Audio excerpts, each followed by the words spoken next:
Une telle chose ne peut pas fonctionner si la population ne veut pas la suivre. Mais la population la suit dans un aveuglement total face à la réalité. Parce qu'entre-temps, les gens en Allemagne sentent que lorsque cette guerre prendra fin, qu'on tirera un trait dessus et qu'on fera le bilan des coûts. Alors même le dernier Michel allemand se rendra compte que le peu qu'il a réussi à économiser a disparu. Car le coût des destructions a déjà été estimé à 800 milliards de dollars par la partie ukrainienne il y a un an. S'ajoutent aussi les coûts de reconstruction. Si l'Ukraine est admise dans l'Union européenne, ces coûts seront mutualisés. Le plus grand contributeur net de l'Union européenne est l'Allemagne. Ainsi, la majeure partie des coûts incombera aux contribuables allemands. Et je dois dire, toutes ces discussions se sont déroulées avec un sens réaliste des choses. Argumentatif, factuel, amical et respectueux, guidé par la raison. Ce sont des qualités qui découlent des réflexions des Lumières et qui manifestement risquent de se perdre en Europe et en Allemagne. Les débats ici sont pleins de russophobie, de racisme et de ressentiment. Les réalités dans la zone de guerre ne sont pas prises en compte. Elles semblent manifestement inintéressantes. Cela est masqué par un moralisme qui n'est rien d'autre qu'un opportunisme sordide. Ici, on peut discuter avec les Russes des questions de guerre et des problèmes qui en résultent. Vous venez d'évoquer la russophobie. Dans nos médias, on affirme souvent que la Russie est isolée, appauvrie et proche de l'effondrement. Quelle part de cela correspond à la réalité ? Ici, il est évident que les journalistes et les politiciens vivent dans un monde de contes de fées et de rêves. La Russie n'est en aucun cas isolée. C'est ce qu'a également montré la réception pour les 20 ans de Russia Today, un public international venu du monde entier, d'Afrique, d'Asie, d'Europe, avec peu de représentants des États-Unis et de l'Allemagne. C'est ce qu'a également montré le Forum économique international de Saint-Pétersbourg en juin. Il y avait 20 000 représentants, hommes d'affaires, politiciens, journalistes du monde entier présents. Très peu venaient d'Europe et des États-Unis. Si l'on regarde les sanctions sur les 193 nations de l'Assemblée générale des Nations unies, seulement 40 nations suivent les sanctions occidentales. J'ai déjà compté la Turquie dans ce chiffre.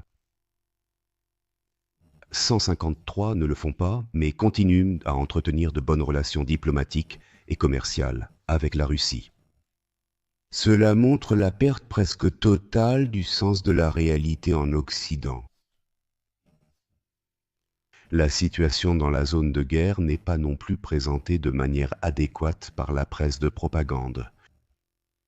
L'armée ukrainienne est en retraite, à quelques exceptions près, sur une ligne de front de 1400 km. Sur de grandes zones, la ligne de front est presque intenable. Les Russes avancent lentement. L'objectif du commandement militaire russe n'est pas de conquérir du terrain, mais d'anéantir l'ennemi. Dans la philosophie militaire, en Europe occidentale densément peuplée et étroite, il s'agit toujours de gains de terrain dans la pensée des militaires. C'est complètement différent en Russie. L'espace est une variable tactique. On laisse l'ennemi s'engager dans l'espace. Ensuite vient la période de la boue. Puis vient la période de gel. Ensuite, il devient plus difficile d'assurer les lignes de ravitaillement. Et alors vient la contre-attaque. C'est encore la stratégie ici. Et il faut considérer cela dans le contexte où la direction collective de la Russie vise cet objectif. La période de la boue En particulier, les États-Unis et les Européens ne jouent pratiquement plus aucun rôle dans la réflexion des Russes, surtout pour amener les États-Unis à participer à un processus de négociation. Bien sûr, selon leurs conditions. Alors, Monsieur Barth, je vais être tout à fait honnête avec vous. Ces derniers mois, je me suis un peu détaché de tout ce conflit en Ukraine. Mentalement, ce conflit me paraît enlisé, avec toujours les mêmes accusations et le même récit. Et puis Donald Trump arrive et dit ouvertement, il y a quelques jours, qu'il ne croit plus à une victoire de l'Ukraine. Donald Trump a-t-il trouvé en Poutine son maître à penser, parce qu'il semble un peu se casser les dents sur lui? Peut-être que tu te dis en ce moment, c'est la faute des dirigeants, l'État s'occupe de moi. L'administration Trump peut bien sûr s'appuyer sur l'expérience de son premier mandat, mais là-bas, on comprend à quel point le conflit en Ukraine est en réalité complexe. Et c'est une leçon que les politiciens devraient connaître et qu'ils apprendront s'ils ne veulent pas la comprendre. Il est facile d'entrer en guerre, mais il est bien plus difficile d'en sortir. Et c'est ce que nous voyons maintenant. Il existe de puissantes forces qui sont intéressées par la prolongation du conflit. Par exemple, les ultranationalistes et fascistes ukrainiens entourant Zelensky. Ces gens-là ont besoin de la guerre. Pour eux, c'est une assurance vie. Dans les services de renseignement, dans les appareils de sécurité, dans l'armée, ils perdraient leur pouvoir si la guerre prenait fin. Les jours de Zelensky seraient également comptés. Politiquement, en tout cas, peut-être même physiquement. Et c'est ce qui rend si difficile le fait que, pendant la guerre, les rapports de force changent et, bien sûr, il en résulte aussi des évolutions qui propulsent vers le haut des groupes tout à fait différents, lesquels tiennent à leur pouvoir. Il faut toujours en tenir compte quand on veut sortir du conflit. À Anchorage, en Alaska, lors de la première rencontre entre Donald Trump et Vladimir Poutine, le président russe a clairement fait comprendre à son partenaire américain qu'il n'y aurait de paix que si les intérêts de sécurité russes étaient pris en compte. Vladimir Poutine avait déjà dit cela en 2007 à la conférence de Munich sur la sécurité et il maintient sa position. Tout le monde aurait pu le savoir. Donald Trump essaie d'en tenir compte, mais il doit s'opposer pour cela au va-t-en-guerre de son propre appareil. Au Pentagone, au département d'État et bien sûr aussi à la CIA. Il y a là des forces puissantes, y compris au Parlement, qui veulent prolonger la guerre. Par exemple, le sénateur Lindsey Graham, qui est en fait un lobbyiste de l'industrie de l'armement. Cette guerre profite aussi à certains secteurs de l'économie américaine. Et ils font un lobbying intense pour prolonger la guerre. C'est ce qui rend la situation si difficile. Et s'il se crée une base de confiance entre les deux présidents, et il le faut, sinon aucun accord ne sera possible. Alors l'un expliquera à l'autre des deux côtés « Jusqu'où peux-tu aller ?» Et l'autre dira alors « À partir de ce point, j'aurai de sérieux problèmes avec les miens. Ils vont me couper la tête. Là, tu dois faire un geste envers moi. » L'autre demandera « Oui, mais qu'est-ce que j'ai en retour ? Je suis aussi sous pression. » Parler dur, par exemple au Kremlin, qui disent aussi « Termine l'affaire maintenant avec un coup dur en utilisant des armes nucléaires tactiques. Je dois aussi les maîtriser. » Ils doivent se rapprocher jusqu'à pouvoir garder leur appareil et leur position de pouvoir stable. Et c'est un processus difficile, qui en ce moment est davantage accompli par les soi-disant Sherban Abbas, donc par les personnes, les collaborateurs, les assistants qui préparent actuellement la rencontre prévue à Budapest. Vous évoquez la guerre d'usure. Combien de temps Poutine peut-il la soutenir? L'OTAN ne prévoit que maintenant de livrer des armes à longue portée, les Tomahawks et ainsi de suite. Je veux dire, si vous vous unissiez maintenant et livriez vraiment des armes à longue portée, alors, à mon avis, Poutine aurait un problème assez important pour pouvoir continuer cette guerre d'usure. Avant mon départ, j'ai aussi entendu à Francfort l'un des principaux hommes politiques du FDP. Nous avons livré des armes à longue portée, Tomahawk. Avec cela, nous détruisons les raffineries en Russie et forçons ainsi Poutine à la table des négociations. Cela m'a également été confirmé à Moscou par plusieurs sources.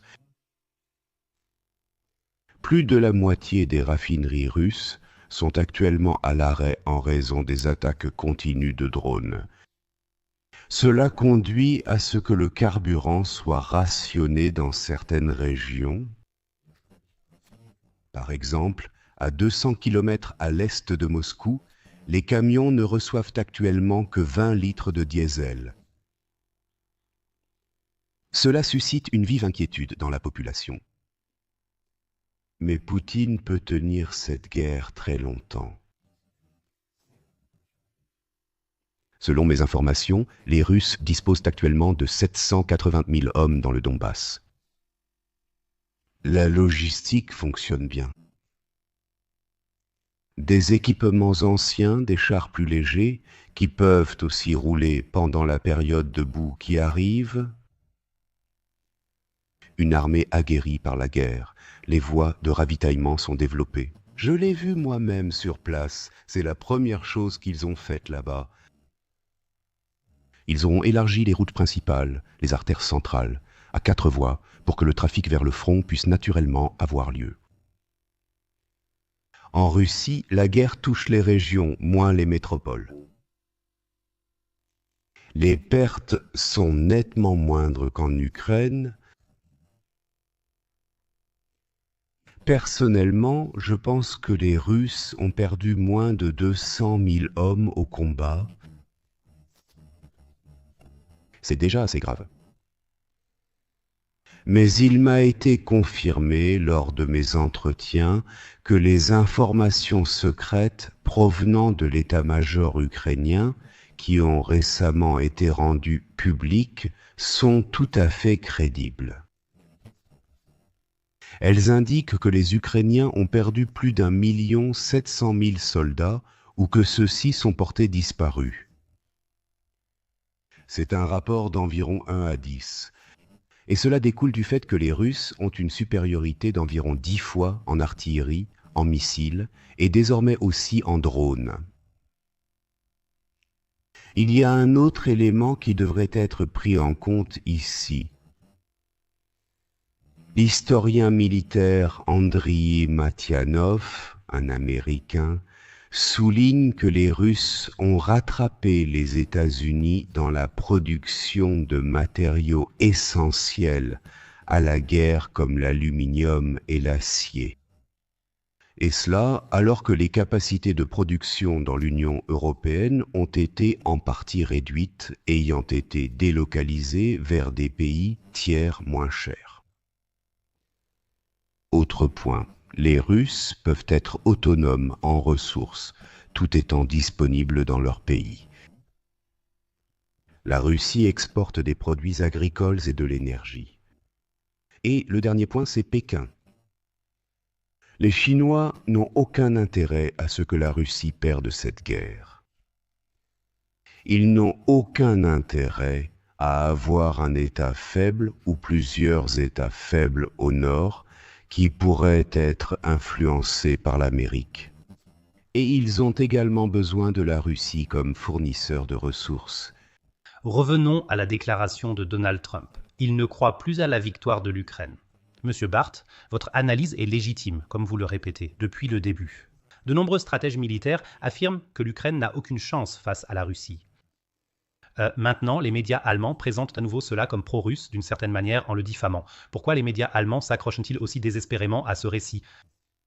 Ici, la couverture médiatique s'est embourbée dans sa propre folie, tout comme une grande partie de la politique. Quand j'écoute des analystes américains, ils disent ouvertement qu'il faut imaginer l'Union européenne et ses principales forces comme un hôpital psychiatrique fermé.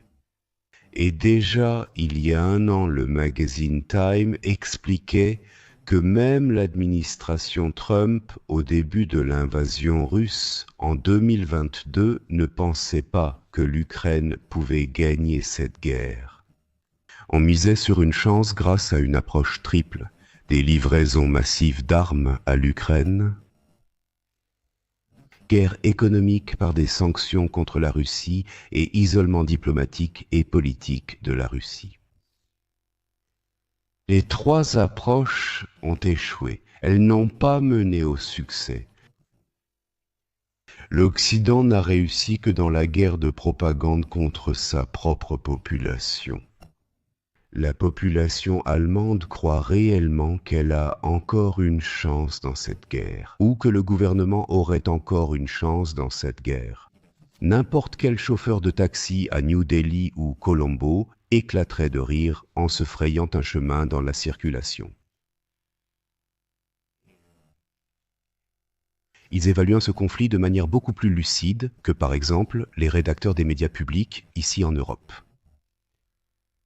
Et cela a bien sûr à voir avec le fait qu'on s'est empêtré dans ses propres mensonges. Et maintenant, on en est à un point où il faudrait dire « nous nous sommes trompés ». Au lieu de cela, on continue comme si de rien n'était.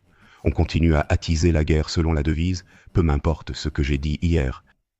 Et on continue à faire des promesses. Et bien sûr, cela a aussi à voir avec le fait qu'ils s'en prennent à la presse. Après le coup d'État sur le Maïdan en 2020, les journalistes critiques ont été chassés.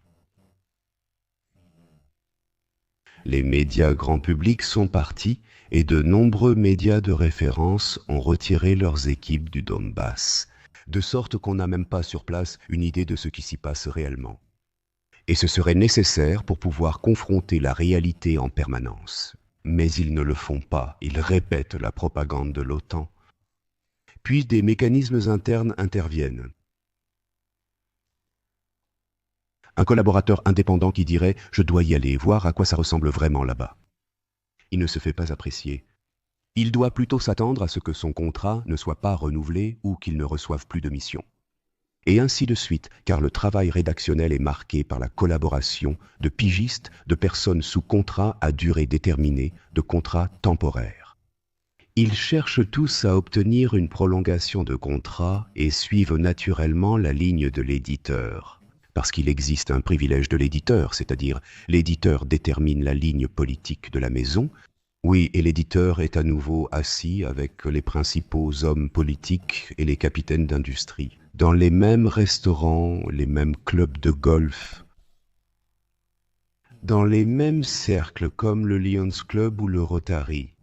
C'est là que l'on se met d'accord et que les vraies décisions de cette démocratie sont prises. Ou bien on se retrouve dans des organisations transatlantiques où des journalistes, des gens d'affaires, des politiciens de différents secteurs professionnels se réunissent dans des organisations comme le German Marshall Fund et d'autres sociétés transatlantiques. Et c'est de là que vient l'empreinte, l'imposition d'un récit spécifique sur la société. Et une telle chose ne peut pas fonctionner si la population ne veut pas la suivre. La population la suit. Mais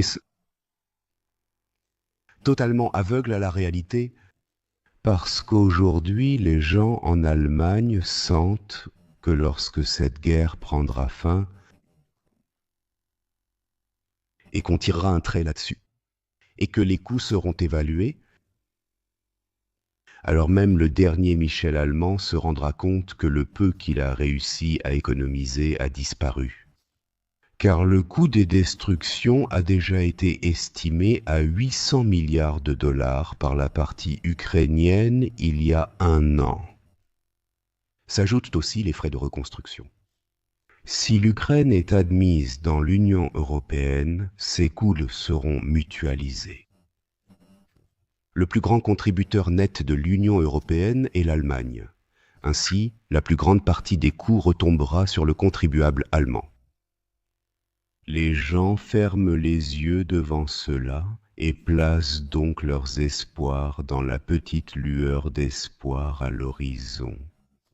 Qu'il soit peut-être encore possible de s'approprier une partie de l'Ukraine, mais à quoi ressemblerait cette partie ? Supposons que l'Ukraine soit divisée. Les territoires actuellement occupés par la Russie restent à la Russie. Le reste ira à la Pologne ou sera intégré à long terme à l'Union européenne.